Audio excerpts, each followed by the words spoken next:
The best book to read is the Bible. The best book to read is the Bible. If you read it every day, it will help you all the way. Oh, the best book to read is the Bible. Dear brothers and sisters in the Lord, ప్రభునందు ప్రియమైన సహోదరి సహోదరులారా, today's verse for our meditation is taken from the epistle written to Ephesians, chapter 3, verse 21. నేటి దినం మన ధ్యానం కొరకు ఎఫెసీయులకు రాసిన పత్రికలో 3వ అధ్యాయం 21వ వచనం నుండి తీసుకొనబడింది. Unto him be glory in the church throughout all ages. సంఘములో తరతరములో ఆయనకు మహిమ కలుగును గాక. The epistle to Ephesians is filled with spiritual riches. ఎఫెసీయులకి రాసిన ఈ పత్రిక ఆత్మ సంబంధమైనటువంటి గొప్ప విషయాలు ఐశ్వర్యంతో రాయబడినాయి. Many of us know that out of all the epistles written by Apostle Paul to the churches in various places, చాలా మంది చెప్పే వారి యొక్క అభిప్రాయం ప్రకారము అపోస్తలుడైన పౌలు ఆయా సంఘాలకి రాసిన పత్రికలన్నిటిలో నుండి the letter to Ephesians is like Mount Everest. ఎఫెసీయులకు రాసిన పత్రిక ఎవరెస్ట్ పర్వతం లాంటిది అంటారు. And this is the having so many spiritual riches. ఎన్నో ఆత్మ సంబంధమైనటువంటి ఐశ్వర్యంతో కూడినవి. In chapter 3, 3వ అధ్యాయంలో after writing about the fathomless love and the power of God, he talks about the glory of God. దేవుని యొక్క మరి ప్రేమ కొలవలేనిటువంటి దేవుని ప్రేమ గురించి మాట్లాడిన తర్వాత దేవుని మహిమ గురించి మాట్లాడుతున్నాడు. The Lord our God is worthy of all glory and honor because of various reasons. మన దేవుడు మన ప్రభువును తరతరములకు ఆయన మహిమ కలుగును గాక అంటే దానికి అనేక కారణాలు ఉన్నాయి. He is worthy of all glory because of many reasons. ఆయన మహిమకు పాత్రుడు అంటే అనేకమైనటువంటి కారణాలు ఉన్నాయి. It is because of who he is. ఎందుకనగా ఆయన ఏమై ఉన్నాడో దానిని బట్టి, and because of what he has done for us. ఆయన మనకి ఏమి చేశాడో దానిని బట్టి. In Romans, రోమీయులకు రాసిన we rejoice at the depth of riches both of wisdom and knowledge of God. మనం ఇక్కడ దేవుని యొక్క జ్ఞానము, దేవుని యొక్క knowledge, దేవుని జ్ఞానమును గురించి మనం అతిశయిస్తా ఉన్నాం, మనం అత్యధికంగా సంతోషిస్తున్నాం. If you read 11:33 of Romans, రోమీయులకు రాసిన పత్రిక 11వ అధ్యాయం 33వ వచనంలో we are reminded of his unsearchable judgments and unfathomable ways. శోధింప శక్యము కానిటువంటి తీర్పుల గురించి, మనం కొలవలేని ఆయన యొక్క మార్గముల గురించి, అగమ్యమైన మార్గం గురించి అవుతాం. No one knows the mind of God. దేవుని యొక్క మనస్సు ఎవరు గ్రహించలేరు. As Paul said, పౌలు చెప్పినట్టు no one can become his counselor. ఎవరు కూడా ఆయనకి ఆలోచన చెప్పేవారు ఉండరు. When writing to Timothy, తిమోతికి రాస్తున్నప్పుడు Paul ascribes all glory to God because God rescues his servants from every evil. పౌలు సమస్త మహిమను ఆయనకు ఆరోపిస్తున్నాడు. ఎందుకనగా దేవుడు తన భక్తులందరినీ అన్ని రకాల కీడు అపాయం నుండి ఆయన కాపాడుతున్నాడు. And God has promised to lead safely to heaven.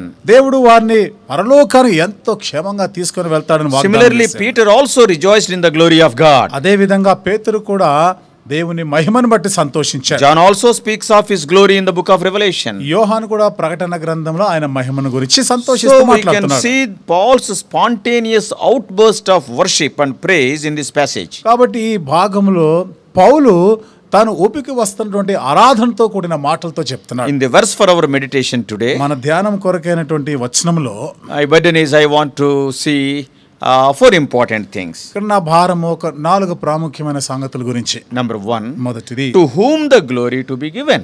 ఎవరికి మహిమ ఆరోపించబడాలి? It is written, to God be the glory. ఇక్కడ రాయబడింది దేవునికే మహిమ చెల్లాలి. To God only. దేవునికి మాత్రమే, Not to the messenger, బోధకులకు కాదు, not to any human being, లేక మరొక మనిషికి కాదు, not to church building, లేదా ఈ మందిరము కట్టడానికి కాదు, no, nothing like that. కాదు, దేనికి కాదు. All glory to God only. సమస్త మహిమ దేవునికి మాత్రమే చెందాలి. And secondly, రెండవది, and through whom glory is to be given. ఎవరి ద్వారా ఆయనకి మహిమను ఆరోపించాలి? It is written clearly, through Jesus Christ. స్పష్టంగా రాయబడింది, యేసు క్రీస్తు ద్వారా, ఆయన మూలముగా. Why?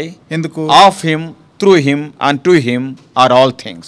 సమస్తమును ఆయన ద్వారా, ఆయన మూలంగా, ఆయన కొరకే కలిగి ఉన్నాయి. He is appointed the head over of all. అందరికి పైన శిరస్సుగా He is నియమించబడ్డాడు. the only mediator between God and man. దేవునికి మానవునికి ఆయనయే మధ్యవర్తిత్వం Whether it వహించేవాడు. is supplication or intercession or thanksgiving, everything through Jesus Christ only. విజ్ఞాపనలైనా, ప్రార్థన మనవులైనా, కృతజ్ఞతాస్తుతులైనా ఆయన ద్వారా మాత్రమే దేవునికి చెందాలి. In Him only God bestows all grace upon us.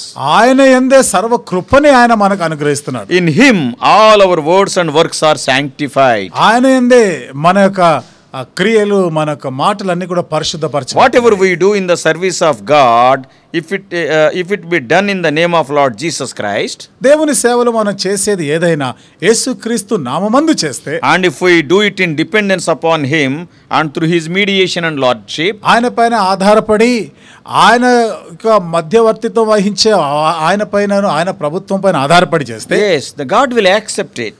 దేవుడు దానిని అంగీకరిస్తాడు. And He will not accept if it is done according to our carnal will. ఒకవేళ మన శరీరానుసారమైన చిత్తాన్ని బట్టి గాని మనం జరిగిస్తే ఆయన అంగీకరించడు. It is not accepted if it is done against the will of God. దేవుని చిత్తానికి విరుద్ధంగా చేసినా ఆయన అంగీకరించడు. And such service will not be accepted by God the Father. ఆ విధమైనటువంటి సేవ తండ్రి అయిన దేవుడు అంగీకరించడు. Then what will happen? అప్పుడు ఏమవుతుంది? One day He will say, ఒక దినాన్న ఆయన అంటాడు, I knew you not. నేను మిమ్మును ఎన్నడూ ఎరగను. So whatever we do, we have to do through Jesus Christ. కాబట్టి మనం ఏది చేసినా యేసుక్రీస్తు ద్వారానే చేయాలి. So the first question, to whom the glory? కాబట్టి మొదటి ప్రశ్న, ఎవరికి మహిమ చెందాలి? To God only. దేవునికి And మాత్రమే. second is, రెండవది, through whom glory is to be given? ఎవరి ద్వారా మహిమను చెల్లించాలి? Through Lord Jesus Christ. యేసుక్రీస్తు ద్వారా. And thirdly, మూడవది, by whom glory is to be given to God? Who has to give glory? ఎవరి ద్వారా ఆయనకు మహిమ అంటే Who has to give glory? ఎవరు ఆయనకు మహిమ చెల్లించాలి? The church. సంఘము చెల్లించాలి. Church means the congregation of born again people and that group of faithful persons among whom the pure word of God is preached. సంఘం అనగా తిరిగి జన్మించిన వారి సమూహంలో దేవుని యొక్క వాక్యం స్వచ్ఛంగా ప్రకటించబడుతున్న ఆ గుంపు ద్వారా. And where the table or where the sacraments are, the worship and all these things are observed. ఎక్కడైతే ఆరాధన జరుగుతా ఉందో, బల్లను పాటిస్తున్నామో అలాంటి వారి ద్వారా మహిమ ఆయనకు చెందాలి. All God's works show His praise. దేవుని యొక్క కార్యాలన్నీ కూడా ఆయన యొక్క స్తుతిని గురించి మాట్లాడుతున్నాయి. And His saints shall bless Him. ఆయన యొక్క పరిశుద్ధులు, ఆయన యొక్క భక్తులు ఆయనను స్తుతించెదరు. And fourthly, నాలుగవది, during what period we have to glorify Him? ఏ కాలంలో మనం ఆయన స్తుతించాలి, ఆయన మహిమపరచాలి? And this verse says, ఈ వచనంలో చెప్పబడింది, throughout all ages. తరతరములు, అన్ని కాలములలో. Every work of man has a limit and there is an end. చూడండి, మానవుడు చేసే ప్రతి పనికి ఒక హద్దు ఉంది, దానికి ఒక అంతం అనేది కూడా ఉంది. Even our glory is like the flower of the field. మన మహిమ, మన అతిశయం అనేది కూడా చూడండి ఆ గడ్డి పువ్వు లాంటిది. And the wind passeth over it and it is gone. గాలి వీచినప్పుడు ఇక అది కనబడదు. But it is not so with the glory of God. అయితే దేవుని యొక్క మహిమ ఈ విధంగా ఉండదు. His praises are endless as His life. ఆయన యొక్క స్తుతులు ఆయన వల్లనే అవి దానికి అంతం లేనివిగా ఉంటాయి. Eternity only is the full scene of God's praise. దేవుని స్తుతించే విషయం కేవలం నిత్యత్వంలో మనకు కనబడతా ఉంది. As it was in the beginning, so it is now and it shall be evermore. ఆదిలో ఏ విధంగా ఉందో ఇప్పుడున అలాగే, రాబోయే దినాల్లో కూడా అలాగే ఉండబోతుంది. So in this benedictory words, the apostle was concluding his prayer. ఈ ఆశీర్వచనపు మాటల్లో అపోస్తలుడైన పౌలు తన ప్రార్థన ముగిస్తా ఉన్నాడు. What he means? అంటే ఆయన అర్థం ఏమిటిది? Glory is to be given to God on account of His perfections. ఆయన యొక్క యథార్థతను బట్టి, Perfections. ఆయన యొక్క పరిపూర్ణతను బట్టి ఆయనకి మహిమ చెందుతాం. We have to glorify Him on account of His works of creation which are to be commended. ఆయన యొక్క సృష్టి కార్యాలు, మెచ్చుకోదగినటువంటి సృష్టి కార్యాలను బట్టి ఆయనకు మహిమ చెందుతాం. Give glory to Him on account of His mercies, especially spiritual mercies. ఆయన యొక్క కృపా కనికరాలు బట్టి, ఆత్మ సంబంధమైనటువంటి కృపా వాత్సల్యాన్ని బట్టి ఆయనకి మహిమ చెందుతాం. Above all, glorify Him for your salvation which is free due to His grace. అన్నిటికన్నా పైగా ఉచితంగా కృప ద్వారా ఆయన మనకు అనుగ్రహించిన రక్షణను బట్టి ఆయనను మహిమ చెల్లించాలి. Faith is to be exercised on Him. Yes, He is a covenant keeping God. ఆయన నిబంధనను నెరవేర్చే దేవుడుగా, విశ్వాసమును కాపాడుకుంటున్న వారంగా మహిమపరచాలి. So we are so blessed as a part of the church. కాబట్టి సంఘంలోని భాగముగా నిజంగా మనం ఎంతో ధన్యులం. Because the church is the instrument God has chosen to show His glory. ఎందుకనగా దేవుడు తన మహిమను కనపరచడానికి సంఘమును సాధనముగా ఎన్నుకున్నాడు ఆయన. Since the church is eternal, the glory will be proclaimed throughout all ages. సంఘం అనేది నిత్యమైనది కాబట్టి తరతరాల్లో ఆయన యొక్క మహిమ ప్రకటించబడుతుంది. So for our salvation we glorify him. కాబట్టి మన రక్షణ కొరకు ఆయనను మహిమపరుస్తాం. The work that he has done in each one of our lives, that is going to be used by the Father as an everlasting testimony of his goodness and his grace. మన జీవితాల్లో ఆయన జరిగించినటువంటి ఈ కార్యము సదాకాలము కొరకు సాక్ష్యముగా ఆయన వాడుకోబోతున్న కారణాన్ని బట్టి మహిమ చెల్లుతుంది. May we never forget that it is not because of anything we have done that we are saved, but by God's amazing and indefinable grace. మనం చేసిన కార్యాలు ఏ కార్యాలు బట్టి కాక కేవలం దేవుని యొక్క మహాకృప ఆశ్చర్య కార్యాలను బట్టి మాత్రమే మనం రక్షింపబడ్డామన్న సంగతి ఎన్నడూ మర్చిపోకూడదు. It is by faith in his sacrificial death and glorious resurrection that we are redeemed from the slavery of sin. ఆయన యొక్క త్యాగ సహితమైనటువంటి మరణాన్ని బట్టి ఆయన యొక్క పునరుత్థాన బలమును బట్టి మాత్రమే మనము పాపముల నుండి విడిపించబడిన వారమే. May the truth of our salvation and the good works we carry out after salvation through the power of Christ bring everlasting glory to our Lord and Savior Jesus Christ. మన రక్షణ కార్యాన్ని బట్టి రక్షణ పొందిన తర్వాత మనం జరిగించే సత్క్రియలను బట్టి మన ప్రభువుని మన దేవునికి సదాకాలము మహిమ చెల్లించబడును. As Jesus lived for the glory of the Father, ఏ విధంగా యేసు ప్రభువారు తన తండ్రి అయిన దేవుని మహిమ కొరకే జీవించాడు, let us also live like that. మనము కూడా ఆ విధంగానే జీవించుదాము. So dear brothers and sisters, కాబట్టి ప్రియ సహోదరి సహోదరులారా, let us live and work for his glory. ఆయన మహిమ కొరకే మనం జీవిస్తాం, ఆయన మహిమ కొరకే పని చేస్తాం. We are to listen his word and his voice.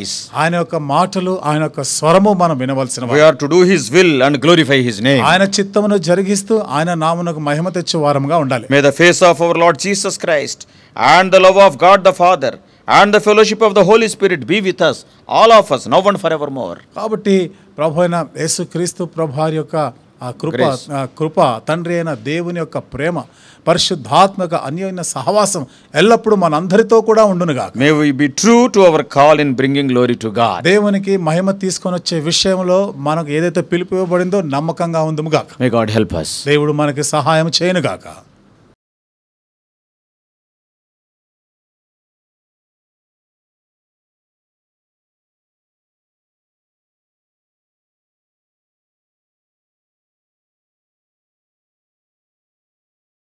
God bless you all.